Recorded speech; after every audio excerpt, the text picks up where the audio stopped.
पूर्वी राक्षस कुळात हिरण्यकश्यपू नावाचा राक्षस होता. तो स्वतःला श्रेष्ठ समजत असे.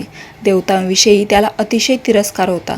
त्याला प्रल्हाद नावाचा मुलगा होता. प्रल्हाद बालपणापासून विष्णूचा म्हणजे नारायणाचा परमभक्त होता. प्रल्हाद दिवसरात्र विष्णूच्या नावाचे नामस्मरण करीत होता. नेमके हेच हिरण्यकश्यपूला मान्य नव्हते. त्यामुळे त्याने प्रल्हादाला त्यापासून परावृत्त करण्याचा प्रयत्न केला, परंतु प्रत्येक वेळी तो अयशस्वी ठरला. अखेरीस कंटाळून हिरण्यकश्यपूने आपल्याच मुलाचा वध करण्याचा निर्णय घेतला. या कामात त्याने आपल्या बहिणीची मदत घेतली. होलिका हे तिचे नाव. ती राक्षसी प्रवृत्तीची आणि क्रूर होती. तिला अग्नीचे भय नव्हते. अग्नीपासून तिला कोणताच त्रास होत नव्हता.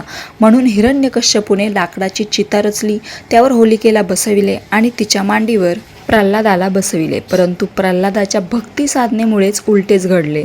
होलिका जळून खाक झाली आणि विष्णू भक्त असल्यामुळे प्रल्हादाला काहीही झाले नाही. त्याच्या भक्तीने प्रसन्न होऊन विष्णूने खांबातून नृसिंह अवतार घेऊन हिरण्यकश्यपूचा वध केला. आणि हाच तो दिवस आहे जो आपण होळी म्हणून साजरा करत असतो. रामकृष्ण हरी.